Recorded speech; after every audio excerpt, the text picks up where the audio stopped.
அர்ச்சுனா கைதுப்பாக்கியும் பறிமுதல். செம்மணி மனித புதைகுழி 3ஆம் கட்ட அகழ்வு ஆரம்பம். மேதின கூட்டத்தில் இணையுமாறு ஐக்கிய தேசிய கட்சிக்கு சஜித் பகிரங்க அழைப்பு. திரைசரியில் இடம்பெற்ற நிதி மோசடியில் ஜனாதிபதி செயலாளருக்கு தொடர்பா சாகர காரியவசம் கேள்வி. போதைப் பொருளுடன் தேரர்கள் தொடர்பில் பாரபட்சமின்றி விசாரணை, அமைச்சர் ஆனந்த விஜயபால உறுதி. ஈரான் தொலைபேசியில் கூட அமைதி பேச்சு தொடரலாம், ட்ரம்ப் தெரிவிப்பு.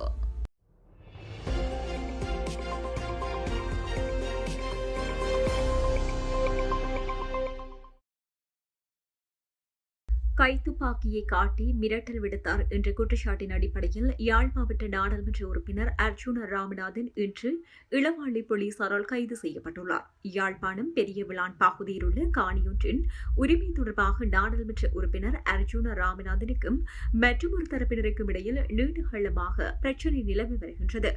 இந்த நிலையில் நேற்று முன்தினம் சனிக்கிழமை குறித்த காணிக்குள் இரு தரப்பினருக்கும் இடையில் கடும் வாய்த்தர்க்கம் ஏற்பட்டது. இந்த வாய்த்தர்க்கத்தின் போது நாடாளுமன்ற உறுப்பினர் அர்ச்சுனா ராமநாதன் தனது கைத்துப்பாக்கியை காட்டி எதிர்த்தரப்பினரை மிரட்டும் காட்சிகள் அடங்கிய காணொலிகள் சமூக ஊடகங்களில் வெளியாகி பரபரப்பை ஏற்படுத்தின. அதேவேளை நாடாளுமன்ற உறுப்பினர் மீது பெண்ணொருவர் கல்வீச்சு தாக்குதல் நடத்தும் காட்சியும் அதில் பதிவாகியிருந்தது. கைத்துப்பாக்கியை காட்டி மிரட்டியமை தொடர்பில் விசாரணைகள் முன்னெடுத்த இளவாள்ளி போலீசார் இன்று திங்கட்கிழமை வாக்குமூலம் வழங்குவதற்காக அர்ச்சுனா ராமநாதனை போலீஸ் நிலையத்திற்கு அழைத்திருந்தனர். அவரிடம் வாக்குமூலம் பெறப்பட்டதை தொடர்ந்து அவர் கைது செய்யப்பட்டதுடன் அவரிடமிருந்து கைத்துப்பாக்கியும் போலீசாரால் பறிமுதல் செய்யப்பட்டுள்ளது. கைது செய்யப்பட்டுள்ள நாடாளுமன்ற உறுப்பினரை மெல்லாகம் நீதிவான் நீதிமன்றில் ஆஜர்படுத்த போலீசார் நடவடிக்கை எடுத்துள்ளனர். இதேவேளை தன்னை தாக்கி அச்சுறுத்தியதாக அர்ச்சுனா ராமநாதன் அளித்த முறைப்பாட்டின் அடிப்படையில் பெண்ணொருவர் நேற்றைய தினம் கைது செய்யப்பட்டார். அவர் நேற்று மெல்லாகம் நீதிவான் நீதிமன்றில் ஆஜர்படுத்தப்பட்ட போது எதிர்வரும் 29ஆம் தேதி வரை விளக்கமறியலில் வைக்குமாறு மன்று உத்தரவிட்டுள்ளமை குறிப்பிடத்தக்கது. யாழ்ப்பாணம் செம்மணி மனித புதைகுழியின் 3ஆம் கட்ட அகழ்வு பணிகள் இன்று திங்கட்கிழமை ஆரம்பிக்கப்பட்டன. யாழ்ப்பாணம் நீதவான் நீதிமன்ற நீதவான் எஸ் லெனின்குமார முன்னிலையில் இன்று காலை 9 மணியளவில் குறித்த வழக்கு விசாரணைக்கு எடுத்துக் கொள்ளப்பட்டதுடன் அதனைத் தொடர்ந்து அகழ்வு பணிகள் ஆரம்பித்து வைக்கப்பட்டன. அகழ்வு பணிகளின் ஆரம்ப கட்டமாக புதைகுழி வளாகத்தைச் சூழவுள்ள பகுதிகளில் வளர்ந்துள்ள புதர்களை அகற்றி நிலத்தை துப்புரவு செய்யும் பணிகள் தற்போது முன்னெடுக்கப்பட்டு வருகின்றன. செம்மணி மனித புதைகுழியில் முன்னதாக 2 கட்டங்களாக அகழ்வு பணிகள் இடம்பெற்றன. முதலாம் கட்டத்தின் போது 9 நாட்கள் அகழ்வு பணிகள் இடம்பெற்றன. 2ஆம் கட்டத்தின் போது 45 நாட்கள் அகழ்வு பணிகள் முன்னெடுக்கப்பட்டன. இதன்படி 54 நாட்களில் மேற்கொள்ளப்பட்ட அகழ்வாய்வுகளின் போது தடயவியல் அகழ்வாய்வு தளங்கள் 1 மற்றும் 2 ஆகியவற்றிலிருந்து மொத்தமாக 240 மனித எலும்புக்கூட்டு தொகுதிகள் அடையாளம் காணப்பட்டுள்ளன. அவற்றில் 239 எலும்புக்கூட்டு தொகுதிகள் இதுவரை முழுமையாக அகழ்ந்தெடுக்கப்பட்டுள்ளமை குறிப்பிடத்தக்கது. இன்று ஆரம்பிக்கப்பட்டுள்ள 3ஆம் கட்ட அகழ்வு பணிகள் மேலதிக தடயங்கள் மற்றும் சான்றுகள் மூலம் வெளிவரும் என எதிர்பார்க்கப்படுகிறது. சர்வதேச தொழிலாளர் தினத்தை முன்னிட்டு ஐக்கிய மக்கள் சக்தி ஏற்பாடு செய்துள்ள மேதின பேரணியில் தம்மோடு கைகோர்க்குமாறு ஐக்கிய தேசிய கட்சிக்கும் அதன் ஆதரவாளர்களுக்கும் எதிர்க்கட்சித் தலைவர் சஜித் பிரேமதாச அழைப்பு விடுத்துள்ளார். மே தினம் தொடர்பாக இன்று விசேட கூற்றொன்றை முன்வைத்து உரையாற்றும் போதே அவர் இந்த தகவலை வெளியிட்டார். நாட்டில் தற்போது நடைமுறையில் உள்ள காலாவதியான அரசியல் கலாச்சாரத்துக்கு முற்றுப்புள்ளி வைக்க வேண்டியது அவசியம் என தெரிவித்த அவர் தற்போதைய அரசியல் சூதாட்டங்களில் இருந்து விலகி கொள்கை அடிப்படையில் நாட்டை கட்டி எழுப்ப வேண்டும் தருணம் இது என குறிப்பிட்டார். சமூக ஜனநாயகம் மற்றும் சமூக சந்தை பொருளாதாரத்தை மையமாக கொண்டு நடுத்தர பாதையில் நாட்டை முன்னோக்கி கொண்டு செல்ல ஐக்கிய மக்கள் சக்தி தயாராக இருக்கின்றது என அவர் சுட்டிக்காட்டினார். இதுகுறித்து அவர் மேலும் தெரிவிக்கையில், நாட்டின் உழைக்கும் மக்களின் உரிமைகளை பாதுகாத்து அனைவருக்கும் சௌபாக்கியத்தை ஏற்படுத்தும் எமது வேலை திட்டத்தில் கைகோர்க்குமாறு ஐக்கிய தேசிய கட்சியினருக்கும் முற்போக்கு சிந்தனை கொண்ட அனைத்து மக்களுக்கும் மிகுந்த மரியாதையுடன் அழைப்பு விடுகின்றேன். இதற்கமைய எதிர்வரும் மே மாதம் 1ஆம் தேதி கொழும்பு மாளிகவத்த பிடிஎஸ்ரேஷன் விளையாட்டு மைதானத்தில் நடைபெறவுள்ள பாரிய மேதின கூட்டத்தில் லட்சக்கணக்கில் திரண்டு ஒன்றிணையுமாறு பகிரங்க அழைப்பு விடுகின்றேன் என தெரிவித்தார். அரசு திரைசேரியில் இடம்பெற்றதாக கூறப்படும் பாரிய நிதி மோசடி தொடர்பில் அதற்கு பொறுப்பான அமைச்சர் என்ற ரீதியில் ஜனாதிபதி அனுரகுமார திசாநாயக்க மற்றும் திரைசேரியின் செயலாளர் ஆகியோருக்கு நேரடி தொடர்பு இருக்கின்றதா என பலமான சந்தேகம் எழுந்துள்ளதாக ஸ்ரீலங்கா பொதுஜன பெரமுனவின் தேசிய செயலாளர் முன்னாள் நாடாளுமன்ற உறுப்பினர் சட்டத்தரணி ஷாங்கர காரியவசம் தெரிவித்தார். பத்ரமுள்ள நெல்லும் மாவட்டத்தில் உள்ள ஸ்ரீலங்கா பொதுஜன பெரமுனவின் தலைமையகத்தில் இன்று நடைபெற்ற ஊடகவியலாளர் சந்திப்பில் கலந்து கொண்டு கருத்து வெளியிடும் போது அவர் இந்த விடயத்தை தெரிவித்தார்.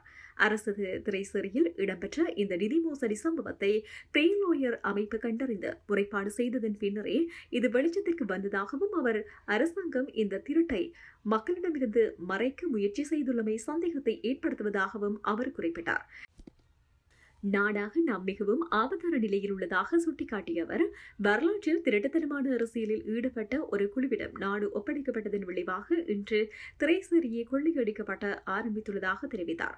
இந்த சம்பவம் ஒரு ஹேக்கர் மீது சுமத்த அரசாங்கம் முயன்றாலும் இது மிகவும் சந்தேகத்திற்குரிய கொடுக்கல் வாங்கல் என அவர் சாடினார். திரைசேரியின் பணம் திருடப்பட்டு மாதக்கணக்காகியும் நாட்டின் நிதி தொடர்பில் பொறுப்பு கூற வேண்டிய நாடாளுமன்றத்திற்கோ அல்லது போலீஸ் மற்றும் குற்றப்புலனாய்வு திணைக்கள இது குறித்து முறைப்பாடு செய்யப்படாமை பாரிய குற்றச்சாட்டாகும் என சாகர காரியவசம் தெரிவித்தார்.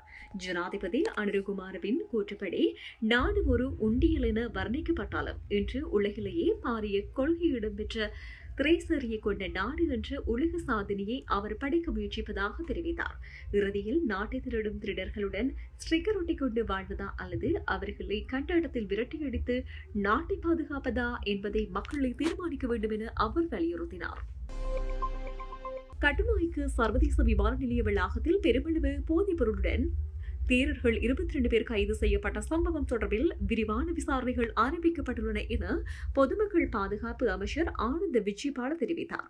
இன்று திங்கட்கிழமை நடைபெற்ற நிகழ்வொன்றின் பின்னர் ஊடகங்களுக்கு கருத்து தெரிவித்த போதே அவர் இந்த விடயத்தை தெரிவித்தார்.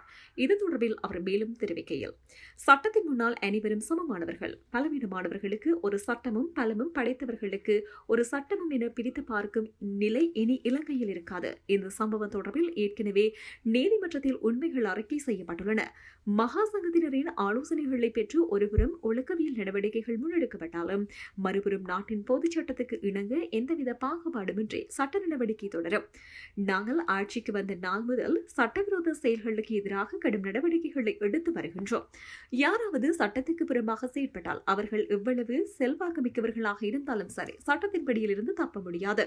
தற்போது நாடு முழுவதும் தேசிய மட்டத்தில் போதைப்பொருள் ஒழிப்பு நடவடிக்கைகள் தீவிரமாக முன்னெடுக்கப்பட்டு வருகின்றன. இதன் ஒரு கட்டமாகவே கட்டுநாய்க்கவில் 110 கிலோவுக்கும் அதிகமான போதைப் பொருளுடன் 22 தேரர்கள் கைது செய்யப்பட்டனர். இதுகுறித்து முழுமையான விசாரணைகளின் அடிப்படை அடுத்த கட்ட நடவடிக்கை எடுக்கப்படும் என தெரிவித்தார்.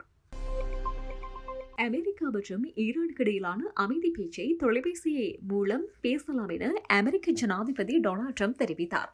இது தொடர்பாக அமெரிக்க செய்தி நிறுவனம் ஒன்றுக்கு அவர் அளித்த பேட்டியில், பேச்சுக்கு நாங்கள் அனைத்து வகையிலும் தயாராக உள்ளோம். அவர்கள் பேச்சு நடத்த முன்வந்தால் எங்களிடம் வரட்டும் அல்லது தொலைபேசியில் அழைப்பு விடுக்கட்டும் என அவர் அதில் தெரிவித்தார். இருப்பினும் இந்த பேச்சு எப்போது நடைபெறும் என்பது குறித்து அவர் விவரம் அளிக்கவில்லை. முன்னதாக அமெரிக்க அரசின் சிறப்பு தூதர்கள் ஸ்டீவ் விட்காப், ஜெராட் குஷ்னர் ஆகியோர் ஈரானுடன் 2வது கட்ட பேச்சு நடத்த பாகிஸ்தான் செல்லவிருந்தனர். இந்த நிலையில் நேற்று ஞாயிற்றுக்கிழமை அன்று அவர்களது பயணம் ரத்து செய்யப்பட்டதாக ட்ரம்ப் தெரிவித்தார். இதற்கிடையே ஈரான் தேசிய பாதுகாப்பு செய்தி தொடர்பாளர் இப்ராஹிம் ரிசாய் எக்ஸ் தளத்தில் வெளியிட்டுள்ள பதிவில், பாகிஸ்தான் எங்களின் நட்பு நாடு. இருப்பினும் இந்த அமைதி பேச்சில் அவர்களின் மத்தியஸ்தம் அறவே பொருந்தவில்லை. அவர்களது நம்பகத்தன்மை இதற்கான காரணமாக உள்ளது. இந்த பேச்சில் அவர்களது நடுநிலை மீது சந்தேகம் எழுகிறது. எப்போதுமே ட்ரம்புக்கு ஆதரவாக செயற்படுகிறது. அமெரிக்காவுக்கு எதிராக ஒரு வார்த்தை கூட பேசுவதில்லை என அதில் அவர் கூறியுள்ளார். இதனால் அமெரிக்கா மற்றும் ஈரானுக்கு இடையிலான பேச்சு இழுபறியாகியுள்ளது. கைது, கைத்துப்பாக்கியும் பறிமுதல். செம்மணி மனித புதைகுழி 3ஆம் கட்ட அகழ்வு ஆரம்பம். மேதின கூட்டத்தில் இணையுமாறு ஐக்கிய தேசிய கட்சிக்கு சஜித் பகிரங்க அழைப்பு. திரைசேரியில் இடம்பெற்ற நிதி மோசடியில் ஜனாதிபதி செயலாளருக்கு தொடர்பா சாகர காரியவசம் கேள்வி. போதைப் பொருளுடன் தேரர்கள் தொடர்பில் பாரபட்சமின்றி விசாரணை, அமைச்சர் ஆனந்த் விஜயபால உறுதி. ஈரான் தொலைபேசியில் கூட அமைதி பேச்சு தொடரலாம், ட்ரம்ப் தெரிவிப்பு.